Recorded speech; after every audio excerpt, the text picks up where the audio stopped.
Hey, you all, God bless you. Thank you so much for watching my channel. I really do appreciate you. In this video, I'm going to show you how to bust yourself a bow stave out of a piece of hickory. Here in the mountains, these old hickories will fall down. The snow will get on them and break them over. And this one just fell down a couple of years ago.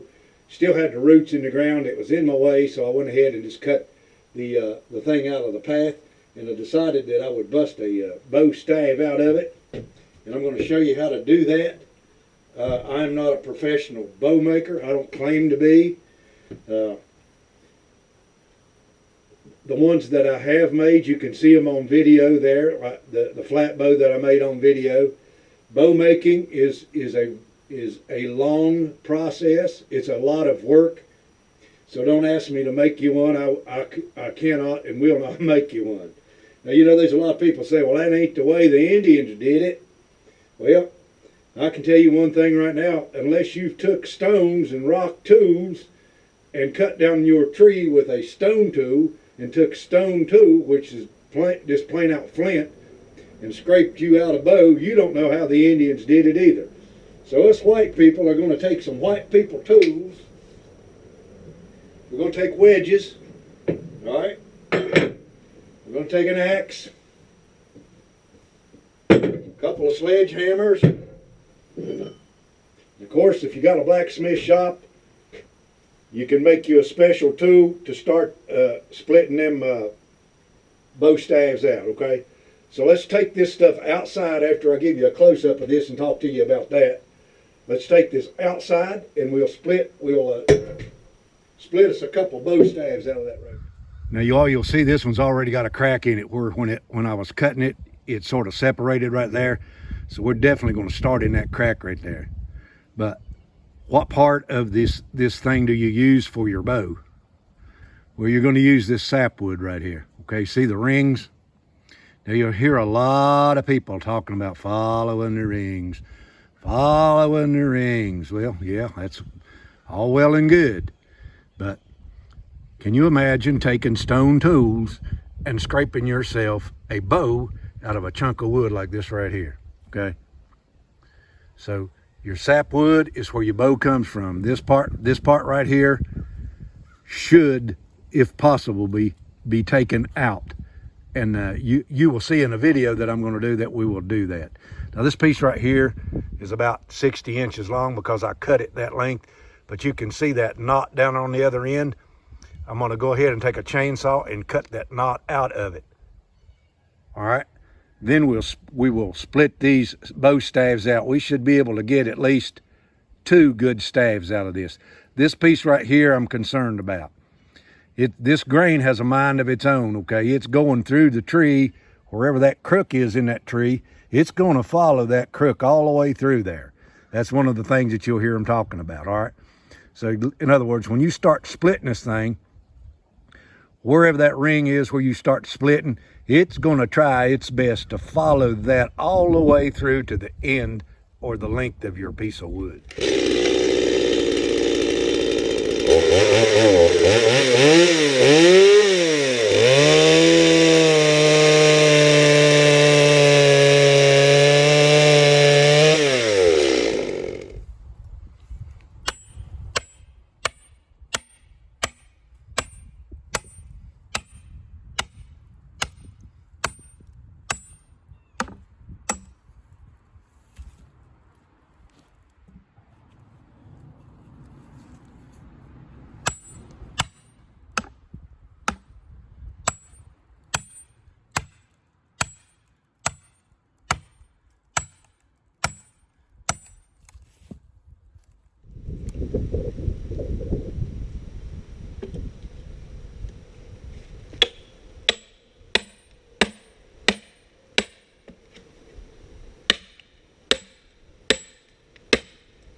All right, you all, you see how I'm saying that the grain, the layers, will follow its own path?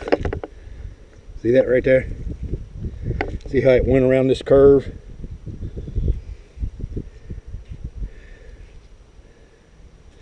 That's what you deal with when you're ribbing out one of these bow staves right here.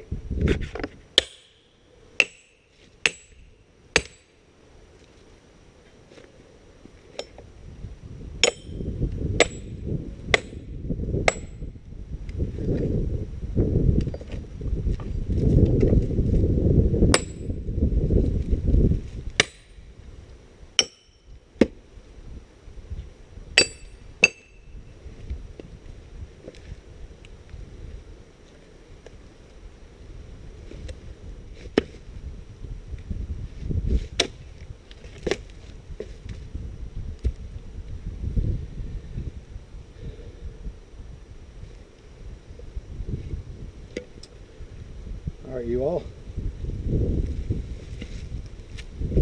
Alright, you all, see that right there? Now, once you get inside a piece of wood, you might find worm holes or ant holes in this stuff. See that right there? Still yet, right there is a bow stave. Right there. This piece over here ain't no good, but I can rib this out right here and make a bow out of it, alright?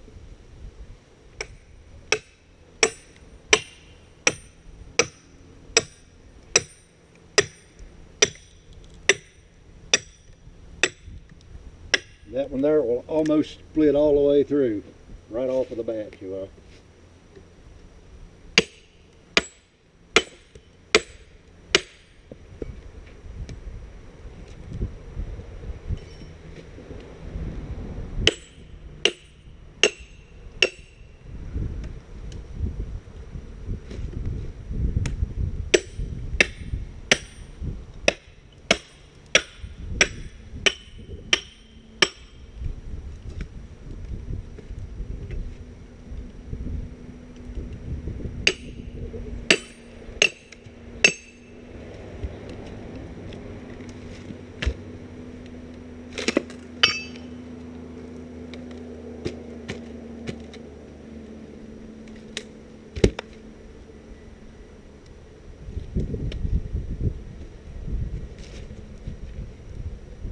Alright, you all, you can see all the ugly inside that tree.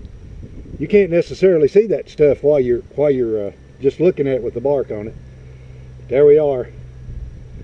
This one right here is basically useless. This one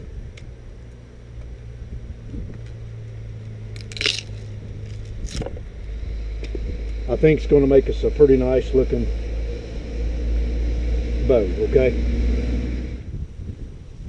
Alright, you all, got two of these things, so I'm going to try to, I see a little crack right there dead in the center of it.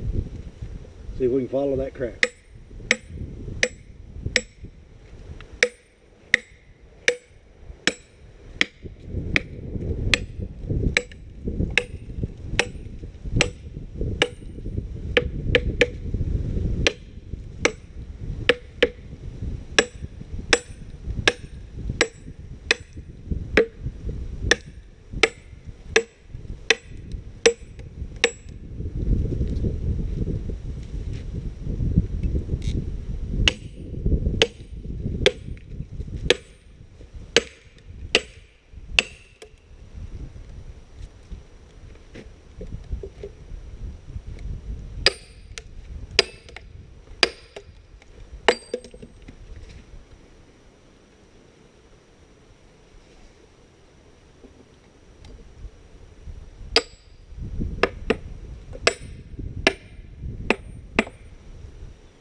Alright, you guys.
There's a nice one, you all.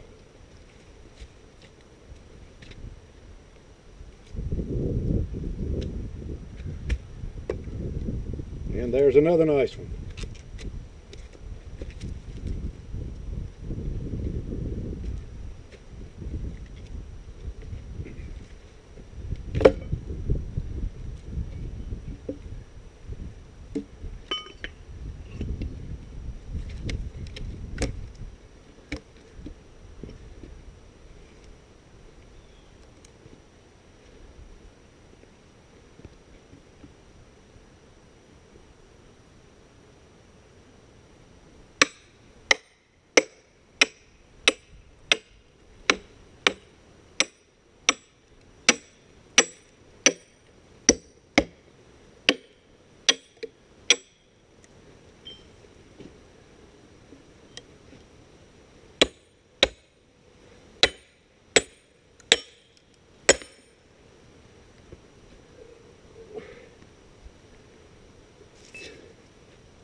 Another pretty nice one, you all.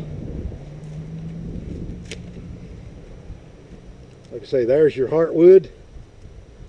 That don't go in your bow, okay? Now, here's the next question. What are you going to do with them? Can you make 5 bows there in 2 days? I hardly think so. You're going to let these things lay up and dry? You can do that. One of the best things to do, though, you all, is what you want to do is go ahead and take the bark off of this tree right here. Because if you don't, if there's any bugs underneath this bark that you haven't seen, them bugs in a year's time will eat their way all the way through that piece of hickory right there. Why? Because they live in the darkness. They don't live where it's light, okay? So they're hid underneath there in some of this old sappy wood or some of these old bad wormy places. Them bugs get under that or under that daggone bark, and they live in the dark, and they will eat their way all the way through there. And up here they're called powder post beetles. So I will go ahead and take the bark off of these, and then I'll top off, well, one of them anyway, to show you how I do it.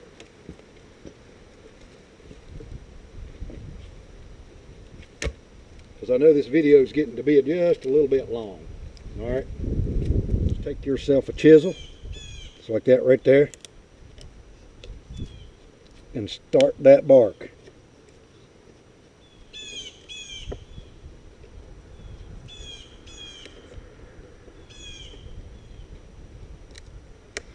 Now you will see, you know, some of these bowyers tell you to leave the bark on the back of a primitive bow. Yeah, that'll work, but that's not the way it's done.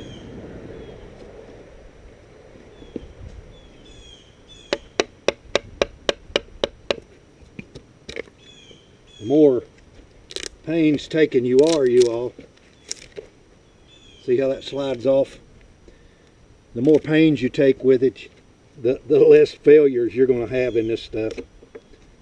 And I seen my older brother one time when I was a teenager take a hickory sapling and a butcher knife and turn that thing in to a flat bow. And that thing was one of the best shooting bows I ever saw. So we know it's October. There's still some moisture in this tree.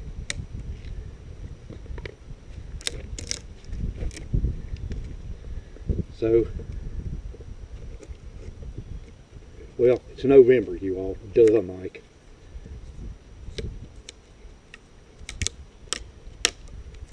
But you get the point, okay?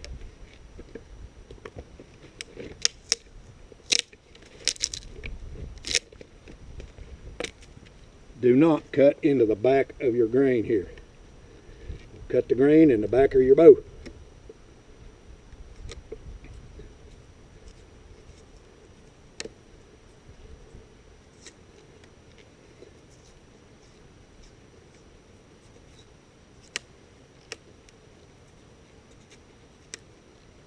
And you all, comments. If you've made a bow like this before, be sure and comment on this video. See how nice and pretty that is? Now you haven't cut through any of the sapwood on the back of your bow. I found just one knot in it right there too, you all. Now this heartwood,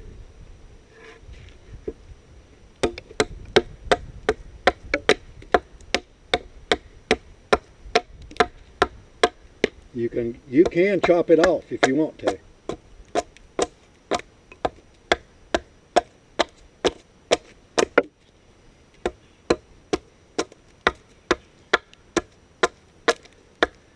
That'll just save you some time.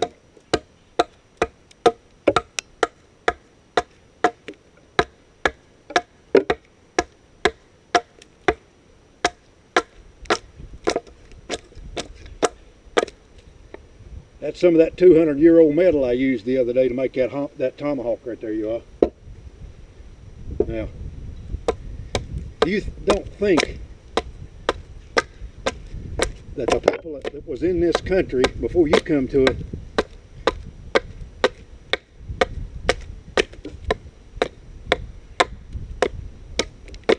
weren't craftsmen? You take this piece of wood right here and you take you some stones, some of you know-it-alls. You take you some stones and rocks and you take this piece of wood right here and you turn that thing into a bow. Then you'll be a craftsman. I'm using white man tools, which is a whole lot faster. Is it a whole lot better? Not really. Not really. That stuff that was done by hand was done by artists who know just exactly how to take stone tools and carve that stuff out. So a big thank you to the people who lived here before we did, who knew how to take stone tools